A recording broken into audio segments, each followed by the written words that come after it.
गरीब रिक्शे वाला। रात के 12 बज रहे थे। रघु रिक्शे की पिछली सीट पर लेटा हुआ फटे पुराने चादर से पैरों को ढकने की नाकाम कोशिश कर रहा था, क्योंकि मच्छरों के झुंड नीचे से लगातार हमला किए जा रहे थे। दिन भर अमीर लोग खून चूसते हैं और रात को ये साले मच्छर। बड़बड़ाते हुए उसने पैर झटका। आह! अगले ही पल उसकी चीख निकल गई। उसका पैर साइकिल के हैंडल से टकराया था। तुझे तो कब से कह रहा हूँ कि एक मच्छरदानी ले ले। बगल के रिक्शे पर लेटा हुआ बैजू काफ़ी देर से उससे और उसके मच्छरों के बीच हो रहे मुकाबले को देखकर मज़े ले रहा था। हाँ, तो तू अपने रिक्शे में मच्छरदानी क्यों नहीं लगा लेता? रघु उसके बेतुके सवाल पर चिढ़ गया। अरे, मेरे बदन से खून है ही कहाँ जो ये कमबख्त चूसेंगे? 60 वर्षीय बैजू करवट लेते हुए बोला। उफ! उसे बातों में उलझा देखकर एक मच्छर ने सुई चुभो दी। यूं तो सराय में सोने जाता था, यह वहाँ क्यों नहीं चला जाता? बैजू ने पुनः सवाल किया। क्या करें चाचा, यह सराय भी चोर उचक्कों का अड्डा बन गया है। कल रात ही किसी ने मेरे पॉकेट से 500 रुपये निकाल लिए। 2 दिन की कमाई थी, सोचा था 1000 रुपये पूरे कर कर घर भेज दूंगा, मगर मारे दुख के रघु पूरी बात नहीं कर सका।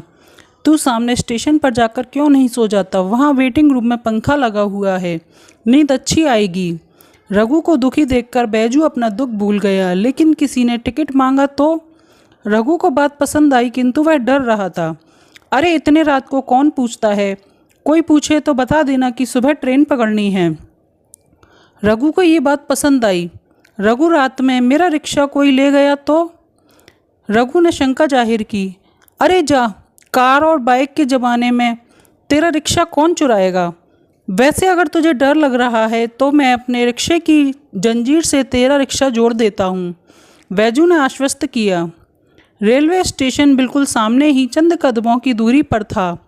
कोयम्बटूर जंक्शन काफ़ी व्यस्त रेलवे स्टेशन है। रात को 12 बजे भी यात्रियों की अच्छी खासी भीड़ दिखाई दे रही थी। वह प्लेटफॉर्म के सामने आखिरी छोर पर एक पंखे के नीचे शॉल ओढ़कर लेट गया, लेकिन काफ़ी कोशिश करने के बावजूद भी उसे नींद नहीं आ रही थी। पता नहीं मेरा राहुल कैसे होगा, किस हाल में होगा। उसे बात किए हुए 1 हफ्ता हो गया। पिछली बार बात कर रहा था तो कई दिनों से तबीयत खराब थी। मोबाइल में बैलेंस भी नहीं है कि उसका हालचाल पूछ सकूं। सोचते सोचते वह कब नींद की आगोश में समा गया, पता ही नहीं चला। ओए उठ! उसने नींद में बेजिल आँखों को किसी तरह खोला तो देखा कि एक आरपीएफ का एक जवान हाथ में डंडा लिए प्लेटफॉर्म पर सोए यात्रियों को जगा रहा था। उसने मोबाइल निकालकर टाइम देखा तो 1 बज रहे थे। यार, अभी अभी तो नींद लगी थी, वह उबासी लेते हुए बड़बड़ाया। अभी वह दूसरा सोने की सोच ही रहा था कि वहीं पुलिस वाला उसकी तरफ आता दिखाई दिया, जो डंडे से बाहर जाने पर का इशारा कर रहा था।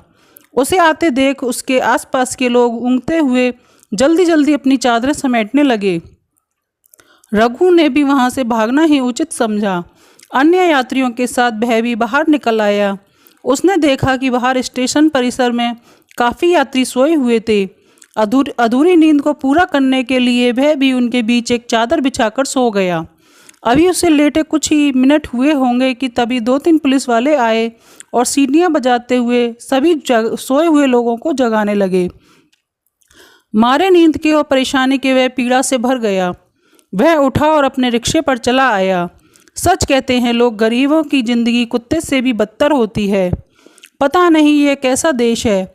इससे अच्छा तो हमारा बिहार है। वहाँ तो अनेकों बेसहारों का ठिकाना रेलवे स्टेशन ही होता है। उसका मन अपने जन्मभूमि के प्रति सम्मान से भर गया। लेकिन अगले ही क्षण उसकी आंखों के सामने बाढ़ से बर्बाद हुई फसलों का भयावह दृश्य गुजर गया। बाबूजी कल ही धान का बीज लेकर आए थे और आज सुबह ही पिछवाड़े गए तो देखा कि खेतों में बाढ़ का पानी घुस आया था। हर साल वे इसी उम्मीद में खेती करते हैं कि इस बार बाढ़ नहीं आएगी, लेकिन हर साल बाढ़ आकर उनकी उम्मीदों पर पानी फेर देती है। रघु के परिवार में माँ बाप, छोटे भाई बहन और पति और 3 बच्चों के साथ कुल मिलाकर 8 सदस्य थे। गरीबी की वजह से रघु ज़्यादा पढ़ लिख नहीं पाया, अतः गांव के अन्य लोगों की तरह वह भी परदेश में जाकर मजदूरी करता। लेकिन उसका सपना था कि उसका छोटा भाई पढ़ लिख कर बड़ा आदमी बने। इसके लिए रात दिन वह कड़ी मेहनत करता। कुल मिलाकर जैसे तैसे परिवार का गुजारा चल रहा था। तभी कोरोना महामारी सबके लिए इम्तिहान बनकर आ गया। लॉकडाउन लगने से सभी काम धंधे प्रभावित हुए। सबसे ज़्यादा मार तो गरीबों पर पड़ी। उनको तो खाने के भी लाले पड़ गए। रोजी रोटी चलाने के लिए कर्ज तक लेना पड़ा, जिसके कारण साहूकार का कर्जा भी बढ़ गया। अब उनकी चिंता दुगनी हो गई। अब परिवार का खर्च चलाएं कि साहूकार का कर्ज चुकाएं। उसने सोचा कि इससे तो मैं केरल चला जाऊं, जिससे वहां जाकर थोड़ी मेहनत मजदूरी कर कर थोड़े पैसे कमा सकूं और साहूकार का कर्जा चुका सकूं और अपना घर भी चला सकूं। लेकिन अब उसे अपने भाई की चिंता हो रही थी। उसका भाई इंटरमीडिएट कर चुका था, परंतु अभी लॉकडाउन की वजह से स्कूल कॉलेज बंद होने के कारण कई महीनों से घर पर बेकार बैठा था। तू क्या करेगा वहाँ जाकर? मैं तो कोई भी काम कर लूँगा। नहीं तो घर पर ही रह, यहाँ भी एक आदमी का रहना ज़रूरी है। भैया मैं जानता हूँ कि घर की कंडीशन ख़राब है, आप अकेले अकेले क्या कर लोगे? मैं चलूँगा तो आपकी भी कुछ मदद हो जाएगी। आखिर यहाँ भी तो बेकार बैठा हूँ। रघु आगे कुछ नहीं बोल पाया, क्योंकि वह जानता था कि राहुल सच कह रहा था। तय समय पर दोनों ने ट्रेन पकड़ी और 48 घंटे के लंबे सफ़र के बाद कोयम्बटूर उतर गए। रघु का एक रिश्तेदार कोची में राइस मिल में काम करता था। उसने राहुल को अपने पास बुला लिया और अपने साथ हेल्पर में लगा दिया। इधर रघु काम की तलाश में कई दिनों तक भूखा प्यासा इधर उधर भटकता रहा, लेकिन इस अनजाने शहर में कोई मुनासिब सा काम नहीं मिल पाया। इसका मुख्य कारण तमिल भाषा का ना बोल पाना और न समझ पाना था। उत्तर भारतीय लोगों को दक्षिण की भाषा समझ में नहीं आती थी। तभी एक दिन उसकी बैजू से मुलाकात हुई। वह भी बिहार का ही रहने वाला था। उसने ही उसे अपने रिस्क पर रिक्शा दिलवा दिया। उसे यहाँ रिक्शा चलाते हुए 3 महीने हो गए थे, लेकिन रहने का कोई निश्चित ठिकाना नहीं खोज पाया था। एक रिक्शा चालक जो दिन भर में मुश्किल से 300-400 रुपये कमाता हो, उसके लिए 2000 रुपये का किराए का रूम लेकर रहना नामुमकिन ही था। ऊपर से खाने पीने का खर्च भी था। अतः वह दिन भर रिक्शा चलाता और रात को एक निजी ट्रस्ट द्वारा निर्मित सराय में जाकर सो जाता। परंतु आगे का किस्सा तो आप जानते ही हैं। अरे कब तक सोएगा? बैजू ने झंझोर कर जगाया तो वह नींद की दुनिया से बाहर आ गया। सोचते सोचते वह पता नहीं कब सो गया। उसकी आंखें मलते हुए उठा तो वह सुबह के 8 बज चुके थे। मच्छरों के काटने से समूचे शरीर में खुजली हो रही थी। शौच भी लग आई थी। उसने चादर को लपेट कर रखा और बोतल में पानी भरकर जंगल की ओर चला गया। वापस आकर हाथ मुंह धोकर हमेशा की तरह चाय बिस्कुट खाया और रिक्शा लेकर तैयार हो गया। रिक्शे पर बैठकर वह सवारी का इंतजार कर रहा था कि तभी उसका मोबाइल बजने लगा। हेलो, घर का नंबर देखते ही उसने जल्दी से फ़ोन कॉल उठाया। कब से फ़ोन कर रही हूँ, आप फ़ोन उठाते क्यों नहीं? उसकी पत्नी ने शिकायत की। अरे बैलेंस ख़त्म हो गया था, अभी अभी रिचार्ज करवाया है। और बाकी घर के सभी लोग कैसे हैं? माँ कैसी है? बच्चे कैसे हैं? मुझे सभी की बहुत याद आती है, उसने कहा। तभी उसकी पत्नी ने कहा कि यहाँ सभी ठीक हैं, लेकिन मुझे घर खर्च में पैसे चाहिए। 1000 रुपये या 1500 रुपये दे देना, जिससे घर में आटा तेल सब खत्म हो गया है, वह मंगा लूँगी। उसने कहा ठीक है, मैं कोशिश करता हूँ, और कहते हुए उसने कॉल काट दिया। शाम तक 1500 रुपये की व्यवस्था कैसे होगी? फ़ोन रखने के बाद वह सोच में पड़ गया। पिछले साल रमा की शादी में जो उसने 2 स्मॉल फाइनेंस कंपनियों से 30,000 रुपये के 2 लोन उठाए थे, वे उसके जी का जंजाल बने हुए थे। हर महीने 7-8 हज़ार रुपये उसी में चले जाते थे। Coming ma'am. काफ़ी देर तक इंतजार करने के बाद उसे 2 महिलाएं अपनी तरफ आती दिखाई दी। वह झट से सीट से नीचे उतरा और रटा रटाया डायलॉग मार दिया। तमिल उसे आती थी, इसीलिए उसने अंग्रेजी के कुछ लाइंस याद कर लिए थे। वे दोनों महिलाएं रिक्शे पर बैठने जा ही रही थीं कि एक ऑटो आकर रुकी। ऑटो वाले ने पता नहीं क्या कहा कि दोनों महिलाएं ऑटो में बैठकर चली गईं। वह बेचारा देखता ही रहा। इस तेज रफ्तार वाली दुनिया में रिक्शे और तांगों को कौन पूछता है भला। वह निराश होकर रिक्शे की पिछली सीट पर बैठ गया और मोबाइल में छेड़छाड़ करने लगा। ओ रिक्शा, ओ रिक्शा! उसे किसी के चिल्लाने की आवाज़ सुनाई पड़ी। गांधीपुरम चलोगे? शायद वह भी कोई भारतीय था। कितना लोगे? उस अधेड़ व्यक्ति ने पूछा। आइए ना, जो सही लगे वह दे दीजिएगा। अभी भी उसे कोई हिंदी भाषी मिलता वह एकदम दरियादिल हो उठता। रिक्शा चलाने की आदत न होने के कारण उसके कूलों पर फफोले पड़ गए थे, जिसके कारण उसे तीव्र जलन महसूस हो रही थी। ऊपर से तेज बुखार और धूप में वह पसीने से तरबतर किसी प्रकार दर्द को बर्दाश्त करते हुए पैडल मारते जा रहा था। कितने हुए? करीब आधे घंटे के सफ़र के बाद वे गांधीपुरम पहुंच गए। वैसे तो यहाँ का 60 रुपया बनता है, पर आप 50 ही दे दीजिए, वह विनम्रता से बोला। उस अधेड़ ने जेब से 20 रुपये का नोट निकाला और उसके हाथों में थमाकर जाने लगा। ये क्या अंकल जी, बहुत घाटा लग जाएगा। घाटा क्या लगेगा? तेरा क्या पेट्रोल जल गया? लेकिन अंकल जी, अरे ठीक है, रख ले। वह बेरुखी से उत्तर देते हुए आगे बढ़ गया। रघु का जी चाहा कि वह उस खूंसट का मुंह तोड़ दे, लेकिन कुछ कह नहीं सका और खून का घूंट पीकर रह गया। वह रिक्शे पर चढ़ा और वापस चल पड़ा। आज का दिन उसकी कमाई के लिहाज से अच्छा गुजरा था। दिन भर में करीब 650 रुपये की कमाई हुई और पिछले का 500, लेकिन अभी तक 400 रुपये कम थे। उसमें से तो 200 रुपये रिक्शे का किराया भी देना था। चलो उसे कल ही 2 दिन का इकट्ठा दे दूंगा, पहले बैजू अंकल से उधार लेकर भेज देता हूँ। सोचते हुए वह खड़ा हो गया और बैजू का कोई रिश्तेदार नहीं था, वह बेटी थी जो 10 साल पहले ही किसी लफंगे के साथ भाग गई थी। उसे गांव गए 10 साल हो चुके थे। वह दिन भर रिक्शा चलाता और रात को 2 पैग मार कर रिक्शे पर पड़ जाता। बैजू से पैसे लेकर उसने अपने घर भेजे ताकि उसे थोड़ा चैन मिले। रात के लगभग 8 बज चुके थे। अब उसे भूख भी लग रही थी। वह उठा और सामने के होटल में घुस गया। ये इडली और डोसा और सांभर खाते खाते तो लगता है कि घर जाने से पहले ही मर जाऊंगा। उसने बेमन से इडली को मुंह में डालते हुए सोचा। सचमुच पिछले 3 महीने से कभी भी पेट भरकर भोजन नहीं किया। खाना खाने के बाद वह अपने रिक्शे पर बैठा था, तभी उसे कुछ याद आया। उसने तुरंत मोबाइल निकालकर कॉल लगाया। राहुल अभी भी ड्यूटी से आकर बिस्तर पर लेटा ही था कि उसका मोबाइल बजने लगा। Hello hello.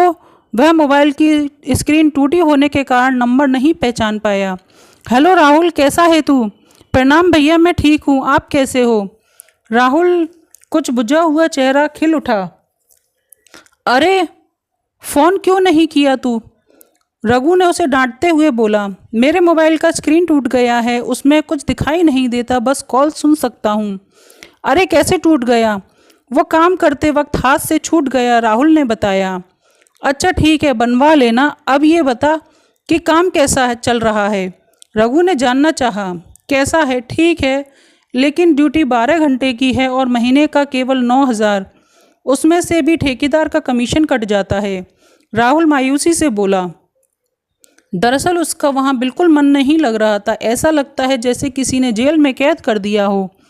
अच्छा कोई बात नहीं, दिवाली तक किसी तरह काम कर ले, उसके बाद फिर मत आना, रघु ने सांत्वना दी। लेकिन ठेकेदार कहता है कि दिवाली में कोई भी घर नहीं जाएगा, जो जाएगा उसे पैसे नहीं मिलेंगे।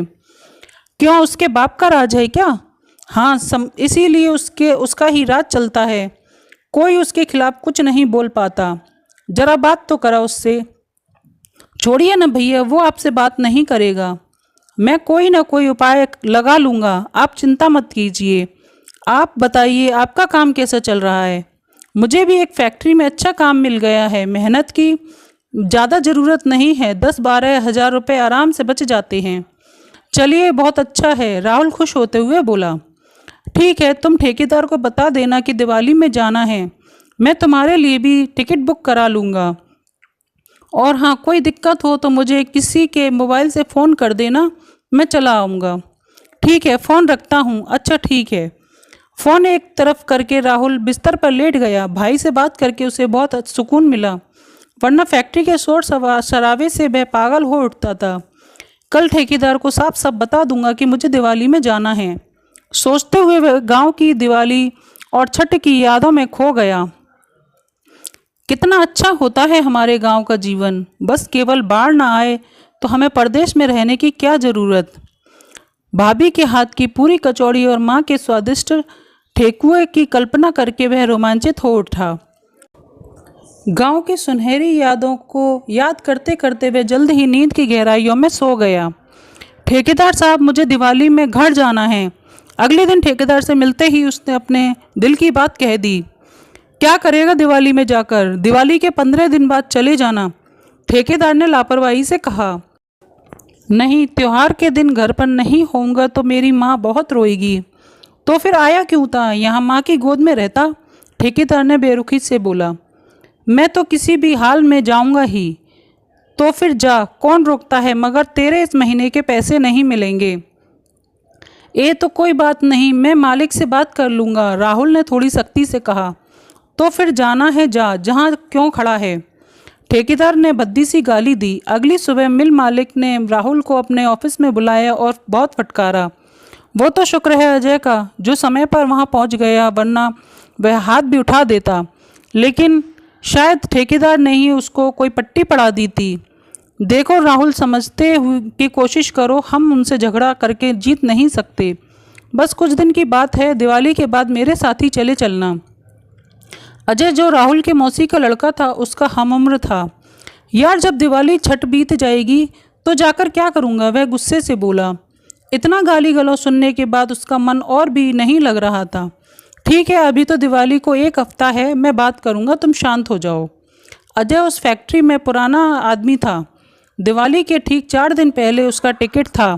अजय ने पता नहीं कैसे बात करके ठेकेदार को मना लिया था, परंतु ठेकेदार ने उसके हिसाब में से 3,000 रुपये काट लिए थे। राहुल को बड़ी मुश्किल से उस जेल से आज़ादी होने का अवसर मिल रहा था, इसीलिए उसने भी ऐतराज़ नहीं जताया। रघु ने उसे फ़ोन करके बता दिया था कि एर्नाकुलम से ट्रेन या बस पकड़कर सीधे कोयम्बटूर चले जाना, वहाँ से दोनों भाई साथ चलेंगे। पर्व त्यौहार का दिन होने के कारण तत्काल टिकट मिल पाना मुश्किल था, इसीलिए उसने बस पकड़ ली। रेलवे स्टेशन के इस पार उतरकर मोबाइल कान से लगाए सड़क पर चल रहा था, तभी अचानक एक तेज कार सामने से आती हुई दिखाई दी।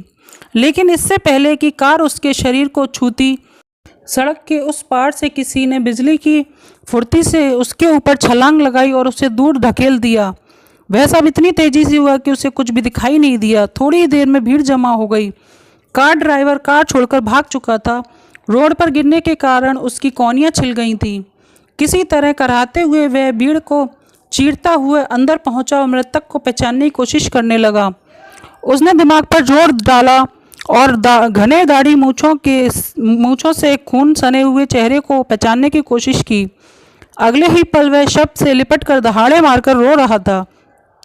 वह रघु ही था जो सड़क के इस किनारे खड़ा होकर उसका इंतजार कर रहा था। चारों ओर से खड़े लोग अपना अपना मोबाइल लिए तस्वीरें खींच रहे थे और वह भाई के शब्द से लिपट कर रो रहा था।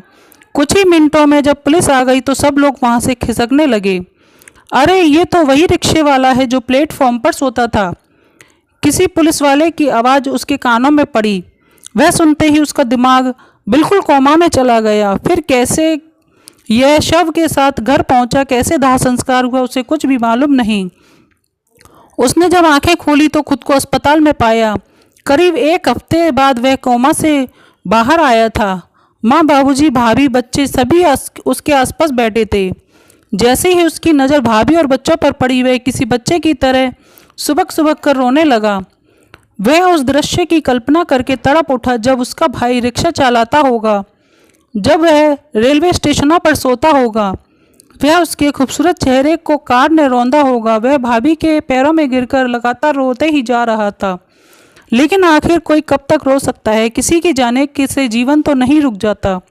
लेकिन उसने उसी वक्त अपनी माँ से और अपनी भाभी से यह कसम खाई कि वह तब तक शादी नहीं करेगा जब तक वह अपने भतीजे को पढ़ा लिखाकर बड़ा आदमी नहीं बना देता और दोनों भतीजियों की शादी नहीं हो जाती। उसने फिर से पढ़ाई चालू कर दी। अब वह दिन भर पास के कस्बे में मजदूरी करता और रात को पढ़ाई करता। दिल लगाकर काम करने के कारण बहुत जल्दी वह कुशल कारीगर बन गया, जिसके चलते वह ज़्यादा पैसे कमाने लगा और घर की हालत भी सुधरने लगी। लेकिन अभी उसका लक्ष्य पूरा नहीं हुआ था। उसने परिवार का खर्च चलाते हुए पढ़ाई भी जारी रखी और बच्चों को पढ़ाना भी जारी रखा। 5 साल बाद आज रघु की 5वीं बरसी थी और इसी मौके पर उसका बिहार पुलिस में दरोगा के पद पर सिलेक्शन हो गया था। इसी खुशी में पार्टी दी थी। सभी मेहमान आए हुए थे। पूरे परिवार में खुशी का माहौल था। माँ और बाबूजी भी बहुत खुश थे। आखिरकार वे गरीबी के दलदल से बाहर निकल आए थे। क्या बोलते हो? अब की बार माँ ने उसे टोका। नहीं भाभी, अभी मेरा काम अधूरा है। अभी मुन्ना को ACP बनाना है। अभी किरण और नेहा की शादी करनी है और गांव को ऐसा बनाना है कि किसी को परदेश जाकर मजदूरी ना करनी पड़े।